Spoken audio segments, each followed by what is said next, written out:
had to relearn how to play the guitar? Have you ever felt like you shouldn't have to relearn how to play, or been frustrated by it, or wondered, how many times am I going to have to do this?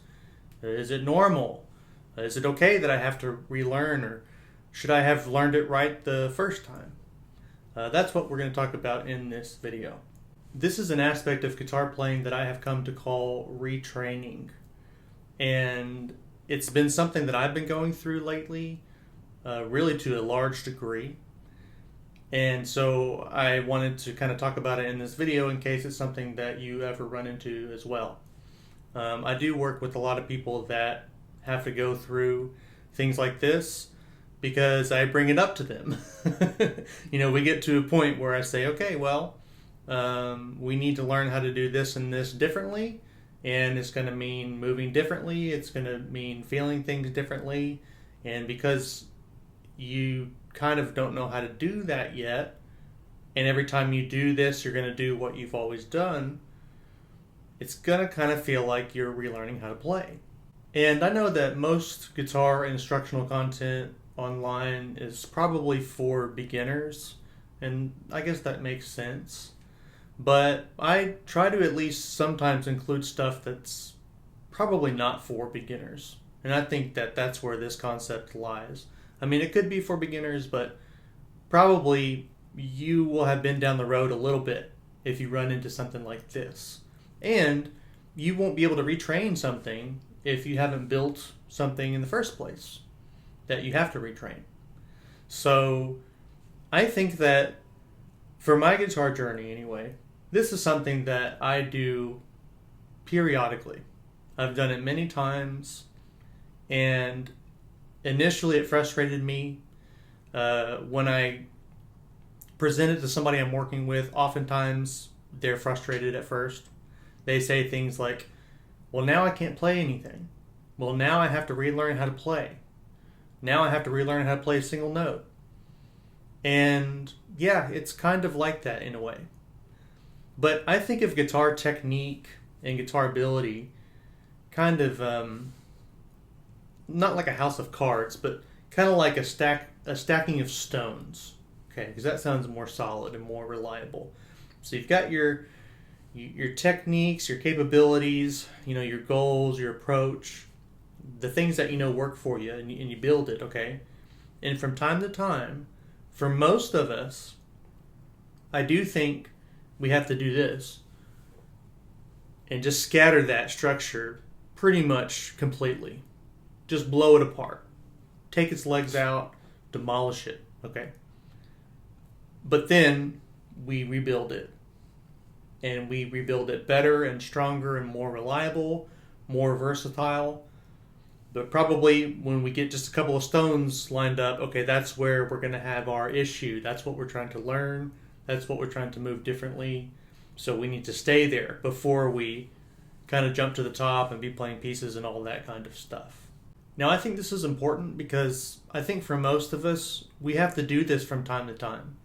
Would it be ideal to start playing the guitar at a very young age, have an expert guitarist as a teacher, and have the wherewithal and intelligence as a young child to do everything that they told you to do? Yeah, that would be ideal. But most of us are not in that situation, okay? Some people are in that situation, and it's part of what makes them great. But for the rest of us, we don't really learn perfectly. It's kind of steps forward and then a step back, maybe, before we can take some steps forward and then kind of step back, because we have the desire to want to play. We want to play music. We want to do certain things. Once we feel some things working, we want to go with it. We want to play. We want to do those things. We don't want to stop and focus on every little detail all the time. So that is going to mean that sometimes we jump over things that later we're going to have to come back to and clean up. Is that technically the most ideal way? I guess not. But I think it is the reality of the situation that most of us are in. So the first thing I want to say about retraining is I think it's a normal part of most people's productive guitar work. It's certainly a big part of my work from time to time. And I'm not always super excited when I realize there's something that I have to just totally relearn how to do. But I do realize this is going to be really beneficial. Now, retraining could be applied in a multitude of different ways. But basically, it's going to be, maybe your teacher tells you, you need to make a different type of sound. So maybe you make a sound all the time and it's really naily and harsh. And that's the way that you play. And your teacher says, well, let's learn how to make a fuller sound.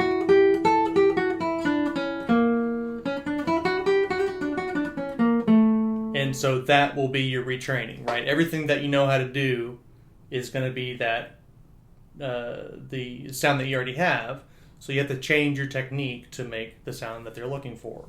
It could be in plucking a chord. I remember having lessons with my teacher where he was just trying to tell me how he would pluck chords, and it was very different than what I was doing.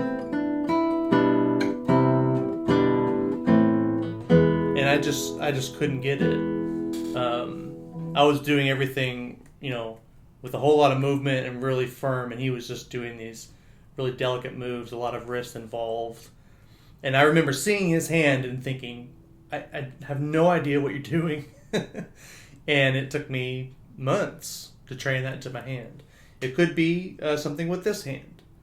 The big episode of retraining that I've been going through lately is with my fretboard hand. Basically, I realized I need to retrain myself on how to fret a note. I thought my basic approach to fretting a note is not as beneficial as it could be. I'm missing some things. So that is extremely basic. You might be thinking, if you played the guitar for 25 years and you have to do this, you're a crap guitar player. And maybe you're right. But I don't know. In my journey, it's taken me 25 years to realize that. So I'm just saying, you know what? I think this is important. So I retrained it. And it took several weeks. But I started very basic and just trying to get the approach that I was looking for every single time. Basic scales, very slow repertoire, and really just one finger at a time. Because when you play repertoire and chords, you've got 3 or 4 fingers and 3 or 4 different notes, and it's quite complicated. So before I could even think about that, it was just one finger, one note at a time. I want to get this new approach that I'm looking for every single time. And that was a big area of retraining that I went through recently. But I just want to say, I think it's a really beneficial thing. And if you're in the spot where you feel like, oh my gosh, I feel like I don't know how to play. I feel like I have to learn how to play all over again. That is not a bad place to be. It's not the most comfortable place. I'll certainly admit that. But you're on your way to accomplishing that goal because you're going to be digging yourself out of that hole. You're eventually going to be able to keep stacking the rocks of your approach.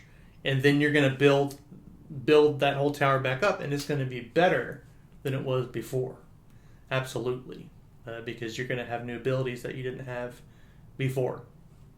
Now, when I work with people, I give them this when I feel like it's appropriate, and then I let them decide. Because this is not for everybody. And the truth is, if you're happy making the sounds that you're making, and you're not trying to, accomplish anything in particular with your playing, then maybe you're not ready to think about doing things differently. Maybe it seems like it's not worth it, okay? So I will present it to somebody if I think it's time, if I think that they can benefit from it. Then I let them decide. If they come back the next week and they're like, oh my gosh, I've had a really frustrating week because I can't play a single note anymore, then I'm like, oh, this person's into it. So we're going to keep going. We're going to keep figuring it out. I'm going to keep trying to help them with that aspect.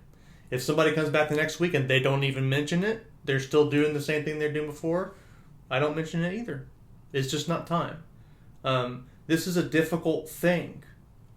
And if you want to go deeper in guitar playing, there's a price to be paid. The deepness, the depth, by definition, contains things that you don't understand. So there's a price to be paid, and there's a steep price a lot of times. So it's something that you got to be ready for. But you can't climb out of it if you don't first get to that place where you're like, ugh, I'm in between two things. I can't play the way I used to because I know I don't want to do that, but I can't play the way I want because I haven't learned it yet. Even though that is difficult and uncomfortable, it's actually a great place to be because you're going to be improving. Okay. I think the only other thing I want to say about retraining is maybe like how often I might recommend doing it, because I think most guitar players, you're gonna go through kind of like cycles, kind of regardless of style, or if you kind of do it on the side, or you do it for fun, or what if you do it for a profession, kind of whatever that is. You kind of have cycles, right? Like, for example, if you're a student, you learn new music, you do your performances through the semester and at the end of the semester, and then you have some time off where you can kind of do your own stuff, either it be during Christmas break or during the summer, right? If you're a touring musician, your time off in between tours, or time off between albums, or whatever. If you have a different career and you kind of set your own practice schedule, maybe when your teacher does a recital, or maybe if you play a gig, you don't have something like that coming up. Maybe you've just done it, so you know you have some time before you have to perform, before you have to definitely be at your best. Okay, so during these off times is a good time to do retraining. You don't want to do retraining all the time because you'll never really feel like you know where you stand. Okay, you kind of got to grasp one thing at a time, and then when you play, you have to be convicted. You don't want to be playing and thinking like, well, I'm not really sure if I think this is the way to play. No, just when you play, screw all that and do your best. This is me. This is the way I'm playing right now. For better or worse, it doesn't matter. Okay, I'm convicted. So you want to feel that way as much as you can. And then in between those times, summertime, you've got time off, that's a great time for retraining. You can really dig in. There's no pressure. If you have to spend a lot of time just doing very basic things, that will probably be part of retraining, right? Probably about as basic as it gets is a good place to start. Like I said, this was how I began my left hand retraining. Was exactly like this. Okay.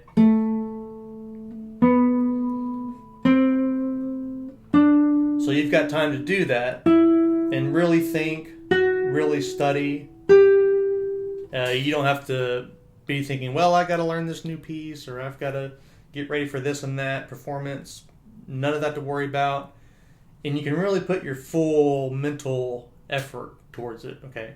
Because the retraining process is like, I kind of think of playing guitar as like juggling. And if you're playing a halfway difficult piece even, you're juggling a lot of balls in the air, okay? When you begin to learn, you just start with one, right? And then like slowly then you add another, okay? And then that's how you add more things to juggle. So when you've demolished the Tower of Rocks, that's your technique, okay? Pretty much you got to go back to one.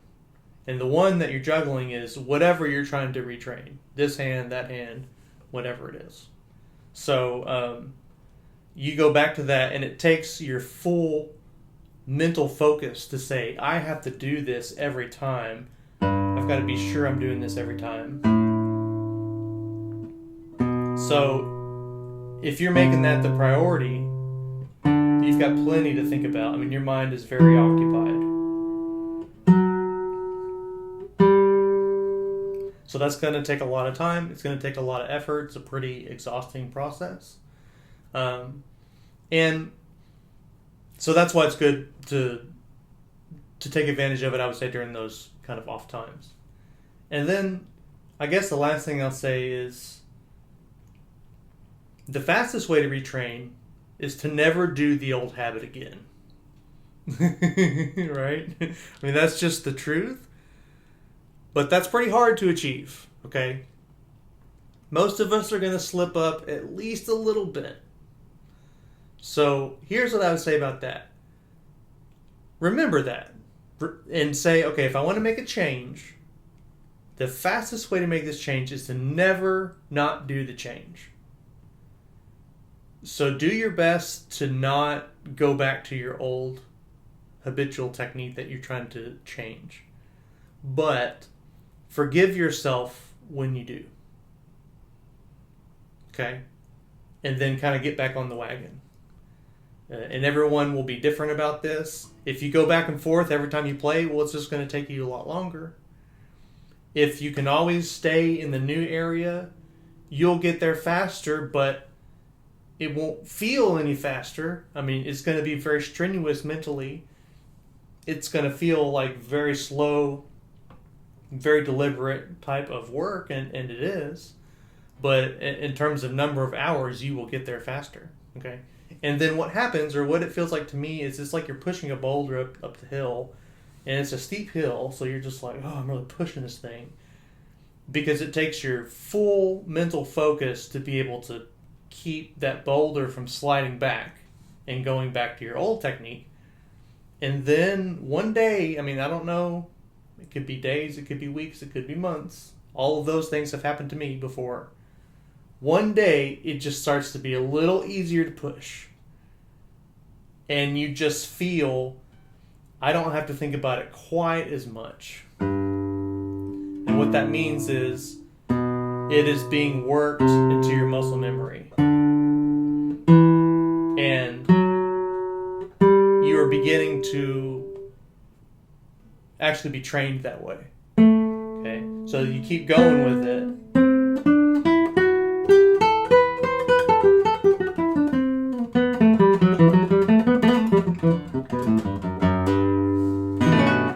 And then it becomes the way that you play. So you no longer have to think, oh, do this new thing and do it just like this every time. You just think, play that technique. You just think, fret the note. Or you think, play the chord. You know, whatever it is that you're working on, that becomes the way that you play. So that's probably enough to say here. I will say I have a companion video to this about what I recently retrained in particular. It's on my Patreon page, which I also call my teaching website, which I also call the A Guitar Community. So I'll put a link to that if you'd like to join in the description.